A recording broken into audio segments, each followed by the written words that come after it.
Sekarang semuanya lihat ke sini, ke papan tulis. Kita akan belajar menerapkan kalimat negatif dengan menggunakan huruf jar dalam kalimatnya. Sebelumnya kita sudah belajar tentang pembuatan atau penerapan kalimat negatif yang terdiri dari kalimat normal, terdiri dari mubtada dan khobar. Contohnya lihat di papan tulis. Ana falahun. Ana falahun. Ana falahun ketika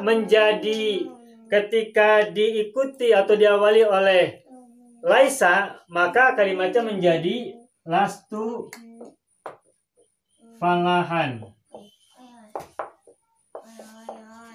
Baik. Kenapa falahan pada asalnya adalah falahun?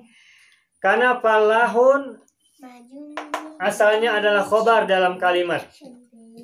Ana falahun, ana mubtadanya, falahun khobar. Ketika ada lastu, laisa dan teman-temannya, maka khobar itu berubah. Un menjadi an, tun menjadi tan, dan seterusnya. Jadi, yang berubah ketika ada laisa, itu adalah khobarnya. Sedangkan mubtada, ana, justru mengubah lastu. Kalau kalimatnya misalnya anta tolibun, kalimat anta tolibun, mubtadanya kan anta. Ketika mubtadanya anta, maka ketika dinegatifkan, maka anta menjadi lasta.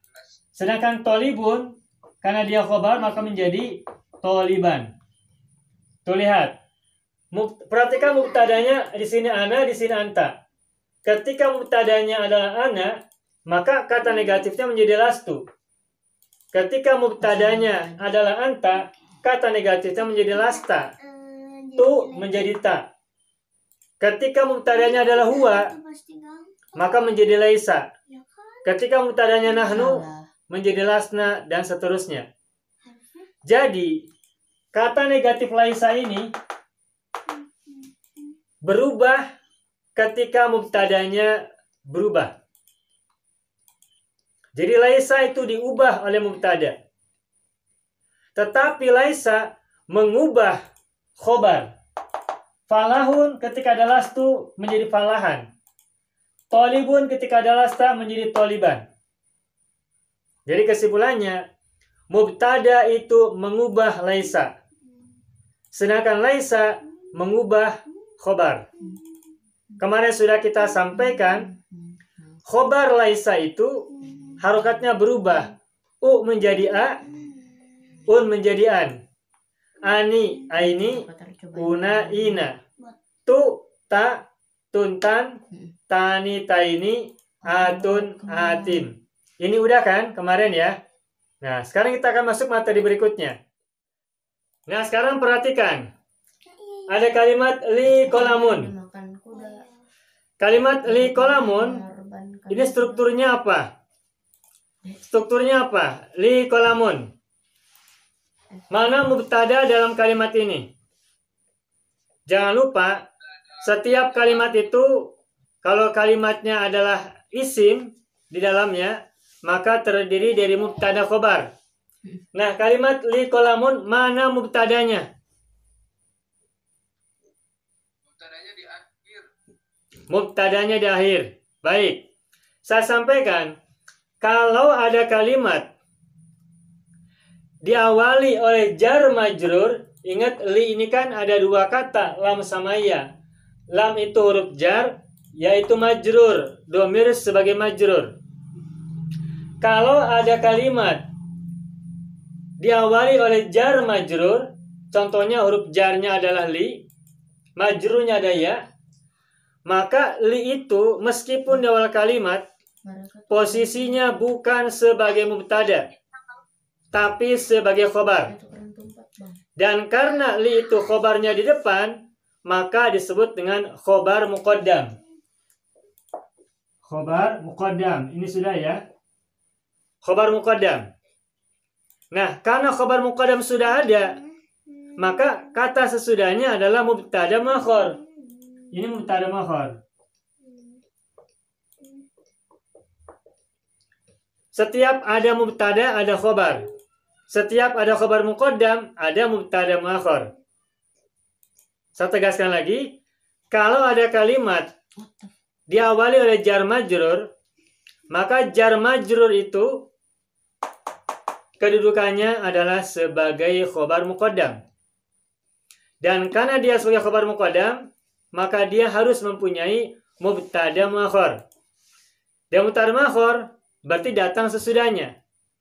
Dan mubtada muakhar itu harokatnya dhammah. Karena tidak ada alif lam, maka tanwin, qalamun. Dan mubtada muakhar itu biasanya selalu seringnya tidak menggunakan alif lam. Makanya li qalamun, aku mempunyai pulpen. Laka madrasatun, enggak laka al madrasatu, tapi laka madrasatun. Misalnya gini, laka madrasatun. Laka madrasatun, laka adalah khabar muqaddam. Madrasatun adalah mubtada muakhar.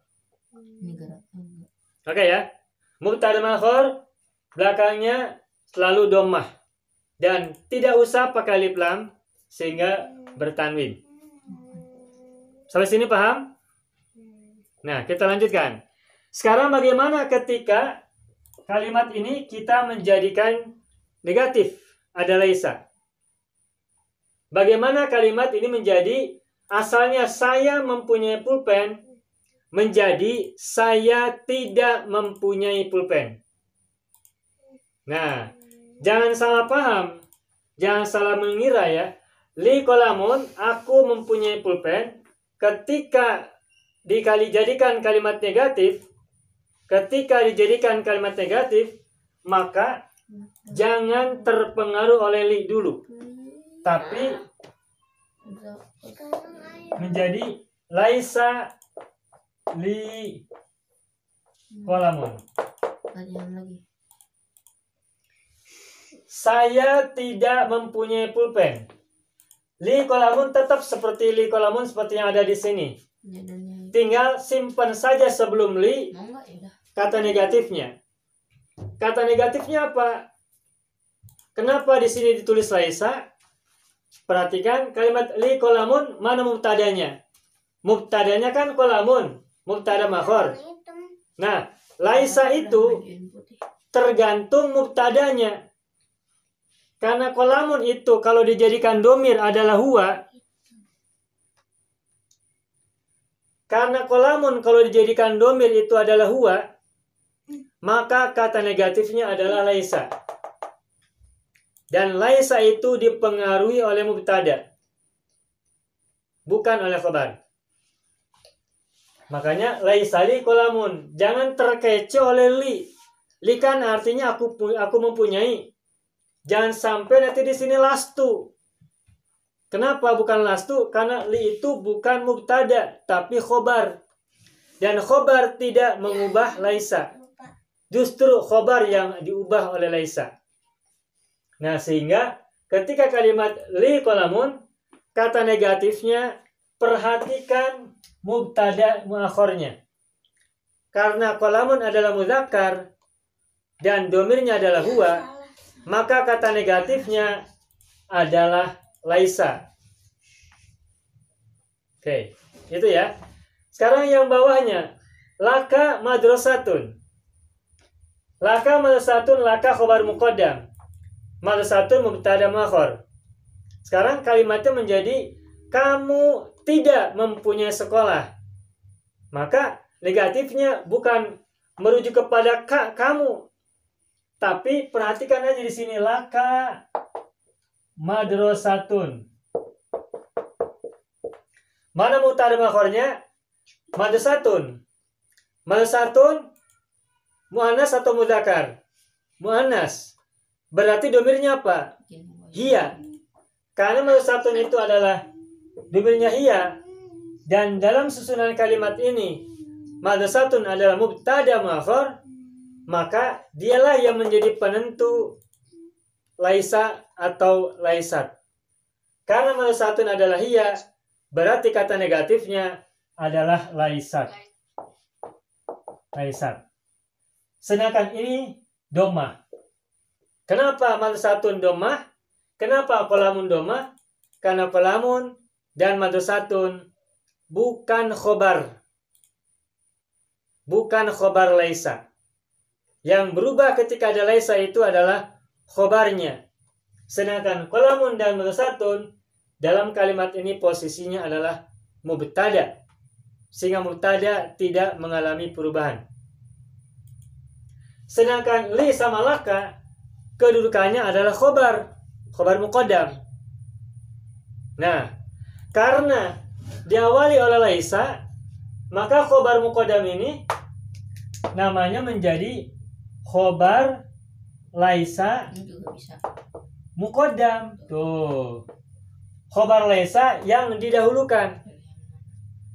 Sedangkan madhusatun asalnya kan mubtada muakhar. Nah, mubtada kalau diawali oleh laisa namanya bukan lagi mubtada tapi isim laisa. Karena di belakang maka namanya isim laisa muakhar. Begitupun li qalamun. Laisa li qalamun, li sebagai khobar laisa muqaddam dan qalamun sebagai isim laisa muakhar. Begitu saja. Sehingga kalau ada kalimat misalkan lakum sayyaratun, kalian mempunyai mobil. Kalau misalkan kalimatnya terjemahannya kalian tidak mempunyai mobil, maka perhatikan mobil bahasa Arabnya apa? Sayyaratun kan? Muannas atau mudzakkar? Muannas. Maka kalian tidak mempunyai mobil menjadi laisat lakum sayyaratun, bukan sayyaratan. Gitu aja ya. Bisa dimengerti ya, insya Allah. Ya, demikian. Semoga bisa dipahami.